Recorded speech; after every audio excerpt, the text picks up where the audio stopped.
What's up, the world? This your boy Tommy Malvin. I just wanted to come in and really talk about this really quick because I don't really know how long I'm gonna have to talk about a lot of these things. Um, because it's late, so I'm just gonna go out here and speak on it. Um, this game, straight up from the get go, the Lakers were clearly the better team. But just because you're the better team doesn't mean you always win. Um, in that game, you can tell. I said that yesterday. They were dead tired. LeBron was shooting.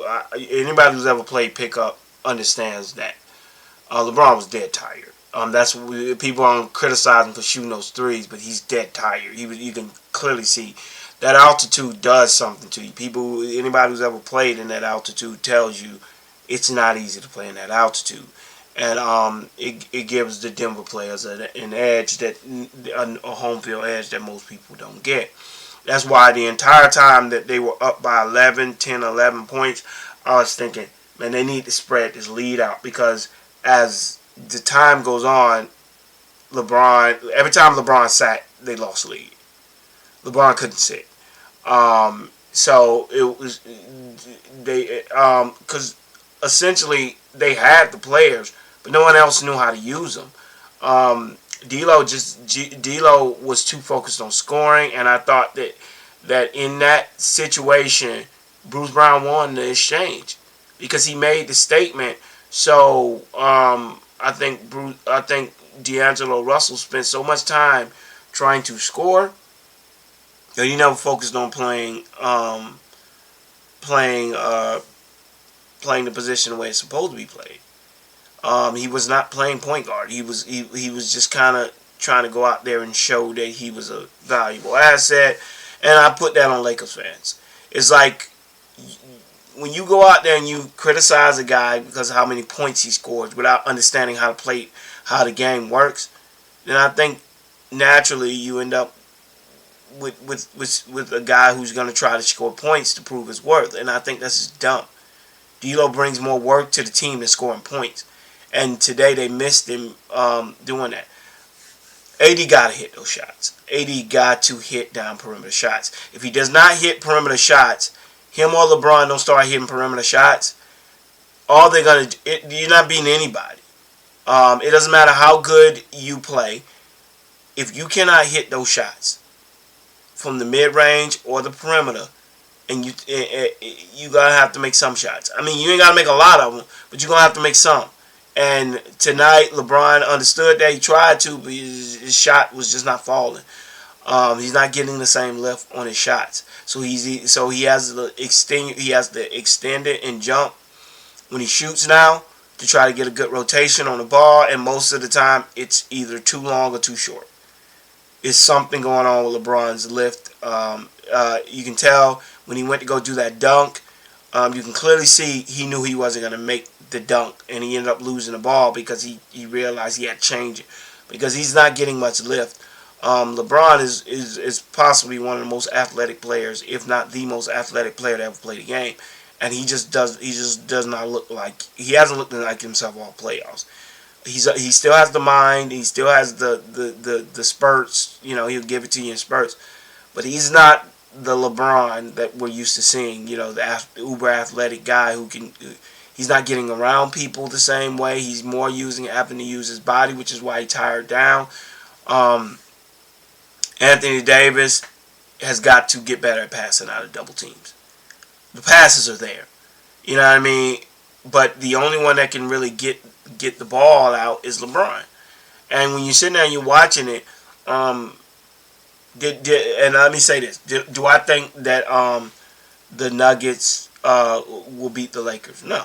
I stated this yesterday. I feel like they could, that with the altitude, the amount of effort they put in Game 1 and Game 2, I think you know what I mean. Game 1, now Game 2. I think it's going to hurt Denver in the long run. I mean, you can't. They didn't take Murray or Jokic really out much the first or the second half. I'm sorry, they can't play like that. They're going to have to take them out at some point. They're going to just wear down. They can't play. They can't play like that. This is a 2-day turnaround. It's not like they got 3-4 days to turn around. These 2 days turnarounds. So these guys are not going to get a chance to recoup after pushing their bodies to those extents. And I think the Lakers lost this game. But it was more so in the end, Denver made some difficult shots. Once again, I don't make predictions based on on hindsight. I base that on consistency, right? Murray played like Murray, how I figured he would play the first 3 quarters. Then LeBron kind of got tired, and then he started getting more open looks, got foul shots, got his rhythm, and then he started making those shots. But I guarantee you, he's going to have even less lift on his shots than he had this game. See, the difference between him and LeBron is LeBron can get to the cup. LeBron can beat you without jump shooting. Porter was who I figured he would be. He'd go down to earth. Caldwell Pope went back down to earth. Jokic went back down to earth. These are all the people I stated would go back down to earth. Murray saved them with a lot of really difficult made shots, and he hit them timely. They were the words that I would use to describe the shots that Bruce Brown. They just made their shots at the right time. They made it when they went for broke. LeBron shot didn't. It's a make or miss lead. LeBron shots didn't fall. Their shots did fall. Game over. You know what I mean? The Lakers are clearly a better team, but when they took LeBron out, they evaporated that 10-point lead like that. And then I went to the bathroom and came back, and it was a 10-point lead when I left. When I came back, it was 4. And next thing I know, they still ain't put LeBron back in. They up by 1. I'm like, they gotta get LeBron back in this game. They gonna blow this open. And LeBron's dead tired because he can't rest, because the minute they come, he's the only one that can pick the defense apart. And his defense isn't hard to pick apart. They have weaknesses all over the place. The only difference is nobody for this altitude, I think, made a big difference. None of the shots were falling. Anthony Davis, I told you guys before, Anthony Davis exerts a lot of effort on the defensive side. So I don't expect him to have these turnaround games where he's going to be, these 2 games later, he's going to be playing like that. That's why it seemed to skip games, because he exerts so much energy. But AD is a great player. I mean, I do, like I said before, do I expect Jokic to get away with half of the fouls he got away with in this game? No. I think Jokic will be in foul trouble by halftime once they hit LA. It's a dangerous position to be in. You know what I mean? Because anytime you down 2-0, it's very dangerous. Even though you are the away team and you haven't had your home game yet, it's very dangerous, because you don't know when you got a streaky team like the Nuggets who can shoot you out of the gym if they get streaky. It's very dangerous to play with a 3-0, 3-1 deficit. You don't want to be playing with that. So the Lakers got to win these 2 games. That is important. Do I think they're going to win these games? Yes. Do I think it's going to be relatively close when they do? No. I think they're going to blow them out in Game 3, and I think they're going to blow them out in Game 4. I don't think it'll be close. And I think they'll. This is my prediction at the beginning. I thought that they would win their 2 home games, then they come back and win 1 in Denver, and then finish it off in LA. I think that's what's going to happen. But is this a great position to be in if you're a Laker fan? No, it's not. But I mean, they won their 2 home games. They held court. That's what they're supposed to do. It was relatively hard for them to hold court. You know what I mean? But I think they end up doing what they do. Like I said before, Jokic gets away with a lot of fouls. And I know why he gets away with a lot of fouls, because he's white. But he gets away with a lot of fouls. He does that. He does it a lot. Where he literally will just take his forearm and shove people. I've seen him do this constantly. That's why it was laughable when when Jeff Van Gundy was talking about LeBron flopping, when Jokic was flopping the entire game. It's just funny. Jokic is one of the biggest floppers I've ever seen. He's always flopping. I mean, when Schroeder touched him, he flew 5 feet. Jeff Gundy ain't have nothing to say about that. Because Jeff Gundy is playing for the home team. You can clearly see he's playing for the home team. But regardless of the situation, Jokic is. I figured he'd come back down the ground. He came back to ground. That I think they found a wrinkle with LeBron guarding him. LeBron's a lot stronger than AD. He's built more stout, and that's muscle going against fat. Jokic ain't gonna be able to bully LeBron around like that, and he can't take LeBron off the dribble because LeBron's disciplined and he's smart. So I think it's a smart idea to keep LeBron on Jokic, but that's gonna wear LeBron down. You know what I mean? LeBron's guarding everybody. LeBron's going to guard Murray. He's guarding MPJ. Whoever gets out, LeBron will get him. And I just don't think. I think that's what you got Vando for. You know what I mean? I think right now is just such a bad position to put LeBron in, and I know he's gonna get a lion's share of the blame in when they talk about this game because that's the life of LeBron. They're gonna talk about the fact that he shot those threes and this, that, and third. But the guy's dead tired. He's not gonna be taking people to the rim when he can barely, he's in Mile High, Denver, that altitude. He's probably dead tired. And he's playing, and he's playing, he's 38 years old. He's playing this game. He's playing the game as best he can. Re-injured his ankle again. I mean, it's just, to me, you watch LeBron, and it's like, he shouldn't be doing the things he's doing. He really shouldn't be doing what he's doing, and he's doing it. AD had a pretty good game. He just didn't have the monster game he had in game one, and they needed him. They needed those points he wasn't getting. Once again, he's flat. His shots were hitting the front of the rim continually. And I think the same thing. Like the only one that was really hitting was the one that really didn't get a lot of playing time last game, which was Rui Hachimura. But I think it's going to bite Denver in the butt more than it's going to bite LA. Denver, they're playing their guys crazy minutes. That cannot work. Not in no 7-game series. That cannot work. And you can see they're dead tired, and they're going to be dead tired at the beginning of most of these halves. Because as an athlete, I know once you start playing, it's one thing for you to believe you should be playing. I mean, it's one thing for you to be tired. It's another thing to be tired and know you're not coming out. Try to find rest in between plays. That's why the Lakers, like I said, there's no lead safe for the Denver Nuggets. Like I said, they hit their shots, and once again, it's transition. Jamal Murray has been saving them in their half court. But trust me, he will not, those difficult shots he's making, he will not continue to keep making those difficult shots. If he does, then I tip my hat to him. The Denver Nuggets will win.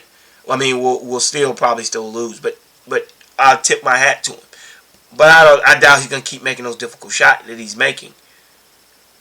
The one shot that started it all, that's on Anthony Davis. It's 2 seconds on the shot clock.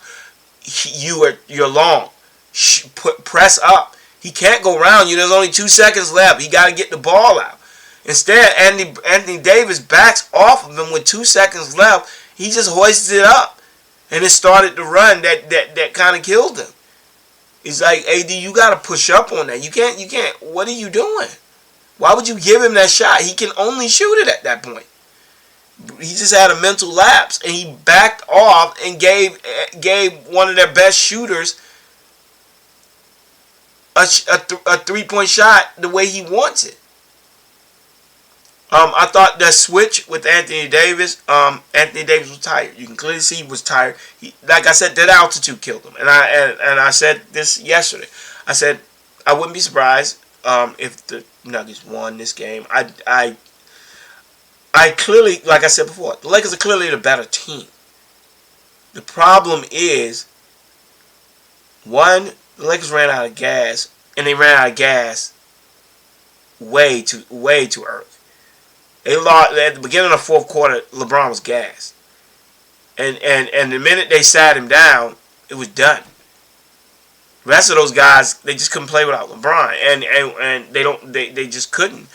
And LeBron came back in, he chipped at the lead, and Austin, you know what I'm saying? But LeBron is the one getting Austin Reeves those plays. He's the one getting Anthony Davis those plays. He's the one getting these guys these plays. Rui Hachimura. He's doing all of this, and he's guarding the top guy on defense at 38. You just asking too much, in my opinion, of a 38-year-old. You asking way too much of him. And what I don't like, and we'll push back against, is this. I know what the narrative is going to be. Jokic is, the Denver Nuggets, they were on. We had the idiot Tony Brothers, and he made some freaking back-breaking calls. He missed that one play where it was supposed to be tied. That was supposed to be an and one. The play where they say where LeBron went up, where they say that they stopped the play where LeBron missed the layup. Bruce Brown fouled him on that play. He hit his hand. That's why the ball just went straight up in the air. So that was a foul on that play. But Tony Brothers was the one down there. And there's a reason. Tony Brothers, you can tell Tony Brothers wanted to be down there. He wanted to be the guy calling the plays on that play. But for the most part, yes, Tony Brothers is an idiot. Like I said before, it never works out when Tony Brothers is the referee for the Lakers. It just doesn't. Either he doesn't like LeBron or what. He never calls fouls for LeBron and AD generally. Most of the calls the fouls that were called for LeBron and AD, they were called from the back. Tony Brothers wasn't calling anything for LeBron and them. And it's funny that he ended up being the one on LeBron when LeBron and them were down there. I just thought that was funny, and when it mattered the most, and he ended up deciding the game. I figured he would decide the game because I feel he's a troll, and whenever I see him there, I know he's there for a reason. So a lot of those calls down the line were suspect, but that's the game. You know what I mean? You gotta make your shots. You make your shots, then little Shrek can't mess up what you're doing. But if you don't make your shots, you leave yourself at the mercy of the referees, and you need certain calls. If they choose to bite their whistles, you done. So I mean, it's on the Lakers. You gotta make your shots. I mean, there were bad calls both ways. At the beginning of the game, I thought they were calling a lot of stuff suspect for the Lakers. I was like, yeah, I thought the Lakers are gonna win this game because at the beginning of the game they were calling a lot of fouls, and it was a lot of fouls where they were jumping on the Nuggets' back, and follow through was there, and they should have probably called fouls, and he didn't call fouls. But as the game came, I was like, it looks like they're kind of calling it for the Lakers. And then it started to even out, and then towards the end, they called Nuggets. So I don't really think it was a fix or anything like that in this game. I think it was just the way they called it. I think they started at the beginning of the game not really letting them play physical, and then towards the end of the game they tightened up the calls, and they started calling more things that they weren't calling at the beginning. And it just happened. The Nuggets just started hitting good shots, and that's just like I said. That you guys just got to tip your hat to the Nuggets. They played a great game. They played a great game down the stretch. And Murray, it really not the Nuggets. Murray did. Murray just played ridiculous. He just played out of his mind. That's why I've said 10,000 times. I think he's not the best player. Obviously, Jokic is the best player on that team, but Murray is the most important player on that team because Murray is the player that you can give the ball to, and you don't have to worry about running plays for him. He can get a shot, and that's what they were missing the last 2 years. You put that with that mile high. It's not an easy thing to deal with, especially at 38 years old with LeBron. I was hoping they could just eke it out. I was like, they're not separating, and they weren't separating because they couldn't make any shots, and it's like they can score at will. The Denver Nuggets can't stop them from scoring, but they have to work so hard a lot of times because they got to bang and bang and bang, and get fouls and go to the foul lines. They got to do all that, but if they make their shots, this would be a blowout. But the only one making shots was Rui and Austin Reeves. You know what I mean? But they're the ones getting rest. AD and LeBron are not getting rest, and you can clearly see it from their shots. Their shots are just not they're hitting the front of the rim. They're not doing what they need to do. But anyway, I just wanted to say that. Because like I said, I just find it annoying sometimes. You know, when you, because the narrative spin. I don't really mind when the team I like loses. Generally, I hate narratives, but at least it's the weekend. You know what I mean? You don't gotta deal with stupid talking heads for the next 3 days. And the Lakers play again. I think Saturday or Sunday. I think it is. So I think that it should be. They should clean it up. The Lakers should probably win fairly easily. Um, on Saturday, 2-game turnaround. Um, with freaking Murray played 43, Jokic played 42. You just can't do that. You know what I mean? LeBron played 40. Anthony Davis played 41. Um, so that's not great either. But the difference in the two of them is LeBron and AD have been doing that all season. They're built for that. Jokic is not an athletic specimen by any stretch of the imagination. And Murray looked like he was dead tired. So I just don't. They're not used to doing that, and LeBron them did it this game. But they didn't have to do that last game. LeBron them didn't do that last game. Murray, they literally can't take Jokic off the court. If they take Jokic off the court, it's done. If they take Murray off the court, they're done. They have to keep them two on the entire time, and it's going to be real hard when you're playing 43 out of 48 minutes a night. You just good luck in a 7-game series, thinking you're going to be able to do that with a 2-day run turnaround. Good luck. I seriously doubt it, but good luck. But like I said, I expect the Lakers to win by at least 10. 10 at home, as much as probably 20. At least the next 2 games. I mean, because if you make the turnaround, the Denver Nuggets won, but they barely won 2 home games in Mile High Denver.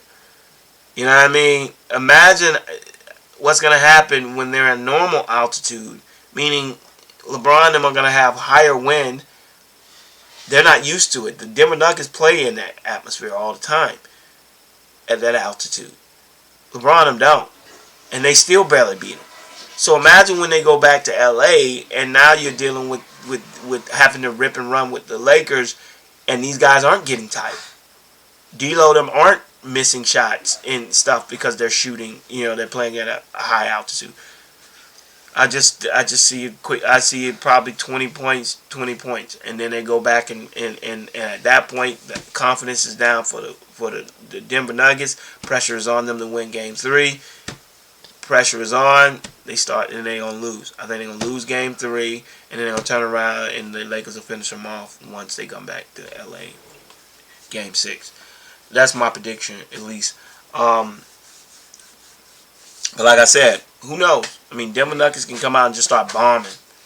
Get about, even though, like I said, I just can't see it, because even if they do get like a 10, 20 point lead, the Lakers, they just don't have, when you can just essentially do a pick and roll and pick 3 out of the 4 guys on the floor to put them in bad matchups, it's just real hard for the Nuggets to stop anybody. And they had a small stretch which gave them that lead, and that's because they took LeBron out. Once they took LeBron out, they closed that gap, and then like that's what they do. They're a jump shooting team. So the minute they can't really do what they want because those are low percentage shots. So now when you switching the game around, now these guys are coming down and they're chunking up. They have to get good shots.